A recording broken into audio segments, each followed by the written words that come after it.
Hi guys, it's the Breakdown Rugby podcast. It's Taddy, Kamwendo, Kieran Williams. We're back. I'm very happy in my Springbok jersey. Kieran's very nervous facing the box this Saturday, but what a weekend of rugby that was. South Africa victorious with a huge W over France. Kieran, what were your thoughts on that game? I think the whole. Let me start with the whole quarterfinals. I don't think you're going to see a better quarterfinals in a World Cup than that.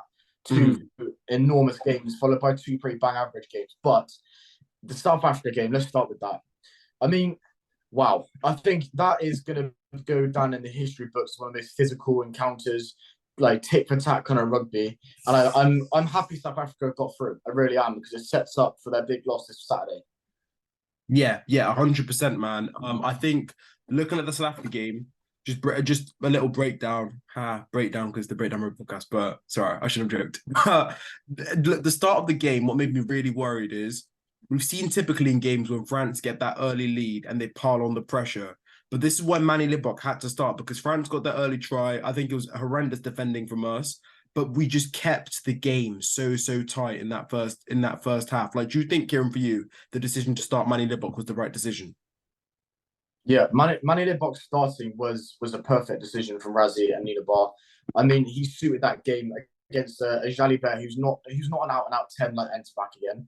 But yeah, Manny Liok stepped up to the plate and he played tick for tat and he kept them in the dogfight with France, which was important. And then when it 60 minutes comes on, they can strike like they did, and all of a sudden they're in the semis. So yeah, South Africa got it tactically spot on and they kept up perfectly with France.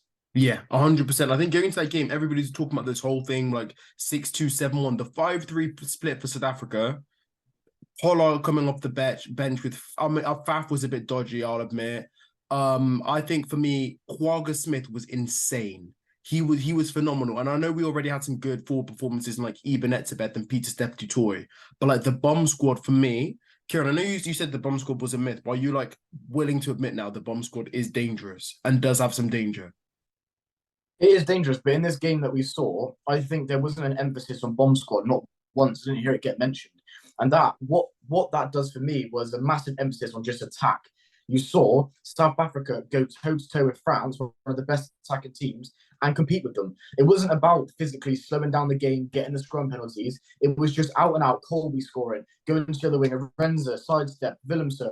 It was just attack. And this, I said at the very start, South Africa needs to implement an attacking game to win a World Cup, and they had that. They had the defense, and good on South Africa. They're looking dangerous. But question I have for you, Taddy, is South Africa's attack enough to keep up with England and New Zealand's going into the semis and finals? I think the thing is, when we play England, I don't think the emphasis is going to be on attack because England South Africa is going to be like a grudge match. It's going to be like I can see it just being a battle of the penalties. I don't think we're going to go expansive. We needed to go expansive with France because we know, okay, we have to keep the scoreboard tight. When you're playing France, that's not the type of game where you're going to want to start a Pollard and look to score penalties. No, we need to score tries. So for England, it's different. For New Zealand, I think Libbok has to start as well. That's my personal opinion. But Kieran, question for you. What do you think of France?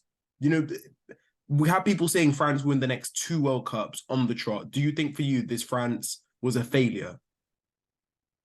I put France in the same block as Ireland. We're going to go on to Ireland in a second, but they're in that, they're not a World Cup team. They're not a competitive team. They can play test matches, but when it comes to big competition, winning game after game after game, they struggle. And I think France peaked way too early. I think they played their best rugby about 6 months ago. And I think now they're reliant on Dupont and reliant on Fiku to carry them to where they are. And finally, the penny dropped. France got knocked out. They just weren't good enough at home. There's no 100%. excuses. 100% kid. I think the whole thing of like Dupont coming back, it was like a massive thing, right? Like for me, it's a premature thing. Like the hype is gone, it's out the window, sort of thing. But just before we move on to the Island game, for you, right? As an England fan, how do you feel about the prospect of facing the Springboks? I know we're doing predictions at the end, but how do you feel?